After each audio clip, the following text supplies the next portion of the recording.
ඔබ එක්වන්නේ news first විශේෂ ප්‍රවෘත්ති සමගින්.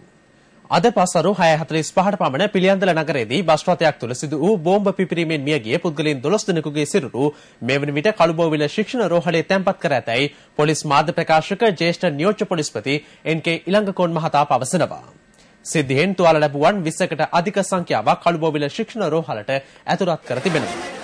හමුදා ප්‍රකාශක බ්‍රිගේඩියර් උදේ නානායක්කාර මහතා පැවසුවේ පස්වරු 6:45ට පමණ පිළියන්දල බස් නැවතුම් පොළ අසලදී මෙම පිපිරුම සිදුව ඇති බවයි. පිපිරුම සිදුවන අවස්ථාවේ බස් රථය මගීන්ගෙන් පිරී තිබූ බව සිද්ධිය ඇසින් දුටුවෙකු ප්‍රකාශ කළා. පිපිරුම සිදුව තිබෙන්නේ මෙම බස් රථය පිළියන්දල බස් නැවතුම් පොළෙන් කහපොළ දක්වා ගමන් ආරම්භ කර සුළු වේලාවකට පසුවයි.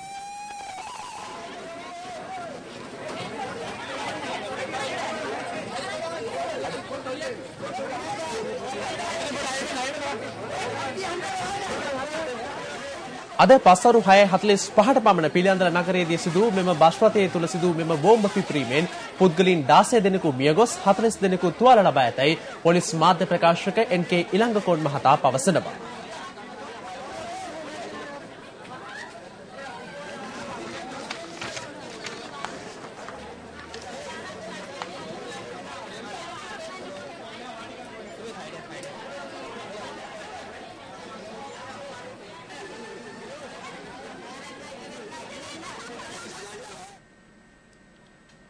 பிளேதர் நகரில் இன்று மாலை 6:45 மணியளவில் பஸ் ஒன்றிற்குள் இடம்பெற்ற குண்டுவெடிப்பில் 16 பேர் உயிரிழந்துள்ளதாக போலீஸ் ஊடக பேச்சாளர் சிரேஷ்ட பிரதி போலீஸ் அதிபர் என்.கே. இலங்கோன் தெரிவிக்கின்றார். அத்துடன் 40க்கும் மேற்பட்டோர் இந்த சம்பவத்தில் காயமடைந்துள்ளனர்.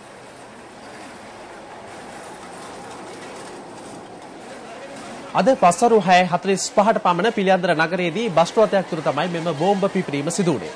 මෙම පිපිරීමෙන් පුද්ගලයන් 16 දෙනෙකු මියගොස් 40 දෙනෙකු තුවාල ලබා ඇතැයි පොලිස් මාධ්‍ය ප්‍රකාශක එන්.කේ. ඉලංගකෝන් මහතා පවසනවා. සිද්ධියෙන් තුවාල ලැබුවන් කළුබෝවිල ශික්ෂණ රෝහලට ඇතුළත් කර තිබෙනවා.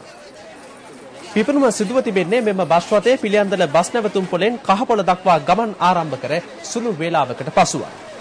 මේ වන විට ප්‍රදේශීය ආරක්ෂාව සඳහා පොලිසිය සහ ආරක්ෂක අංශ කැඳවා තිබෙනවා.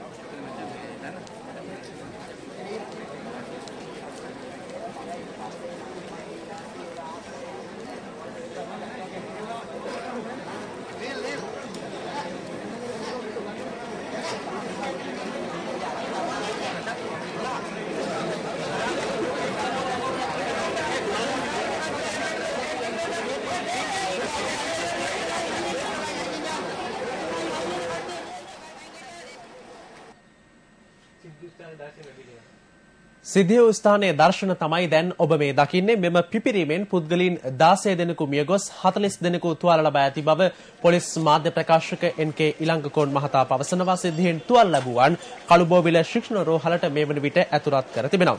අද පස්වරු 6:45ට පමණ පිළියන්දල නගරයේදී බස් රථයක් තුළ තමයි මෙම පිපිරීම සිදු වුණේ. මේ පිපිරීම සිදුුනේ මෙම බස් රථය පිළියන්දල බස් නැවතුම් පොළෙන් කහපොළ දක්වා ගමන් ආරම්භ කර සුළු වේලාවකට පසුවයි. මේ වන විට ප්‍රදේශීය ආරක්ෂාව තහවුරු කිරීම සඳහා පොලිසිය සහ හමුදාව යොදවා තිබෙනවා.